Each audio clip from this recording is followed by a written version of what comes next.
Hey, model workers, this is another episode of Just the FAQtoids, your short little quickie pieces of information for miniature and model crafting for you to enjoy while sitting back painting or maybe on your commute to and from work. On this episode, we're going to discuss planning out your projects and planning out your conversions. It's really important because in the long run, it's going to save you a lot of hassle and a lot of headache. So in this episode, we're going to use my friend's Necron Warriors as the example. He wanted Necron Warriors with human-like skulls that were hovering above the neck with glowing eyes. Seems pretty easy until you think about it. How are we going to do this? First off, what are we going to need? Well, first up, we're going to need a box of warriors. Second, we're going to need lifelike human skulls. Third, we're going to need a means of making the heads float, and 4, a means of the eyes to glow. So those are the 4 goals of this project. First one, Necrons, easy. Second, skulls. We looked at multiple vendors and decided that we were going to utilize the Games Workshop skulls because for the amount that you get for the price, it was just the best option. Now third, making the head look like it's floating. That one is pretty easy. It's basically run a rod from the body to the head, but how are we going to hide the rod? We decided on using the blackest black, super matte black paint to create this effect. We're going to paint the rod in the neck area with that black to create a shadowy area to hide the rod and make it look like it's floating. Third, the glowing eyes. Initially, we thought we were going to use the same steel rod for the eyes as well and just drill them all out and then use the blackest black inside the socket to hide the actual wire. But we decided that that would actually be incredibly difficult.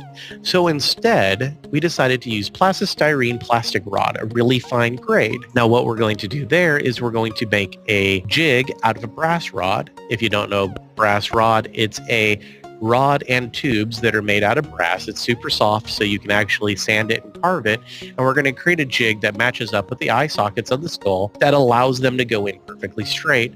And by using plastic rod with the plastic skulls, we can use plastic glue, which will not stick to the brass, but will cause the plastic rod and the plastic of the skull to melt together.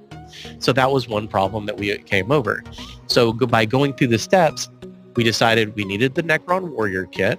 We sourced the plastic skulls. We decided how exactly we were going to allow the head to float, and we decided how we were going to make it where the eyes were actually appearing to glow. So by planning this out, by going through the steps of identifying what you want, what you need, how you're going to do it, and the problems that you can run into, we were able to come up with the easiest method of doing this conversion for this project. And this is something that you can apply to all the different projects and all of the different conversions that are out there. Another example, my friend is doing a looted Baneblade for orcs. Seems pretty easy. Take Baneblade, smash it with a hammer, glue it back together, and toss a bunch of orky bits on there. Boom, that's all you need, right? Well, you could, but then you're just flying blind.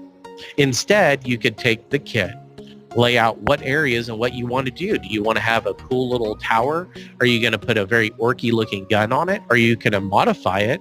Are you going to have areas of it open? And then you can source the parts and the plastic card and the brass rods that you're going to need to do this. By planning out, you're able to get to the outcome that you want a lot quicker than just by flying blind. And you'll also, in the long run, have a lot less of a headache and a lot less frustration by removing the guesswork.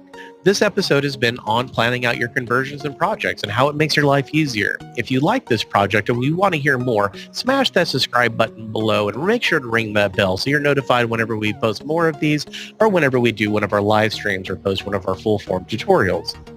If you like this video, please smash that thumbs up button. If you don't, I understand. I get it. I've had to do it myself. But it does let us know what you like and what you want to hear more of.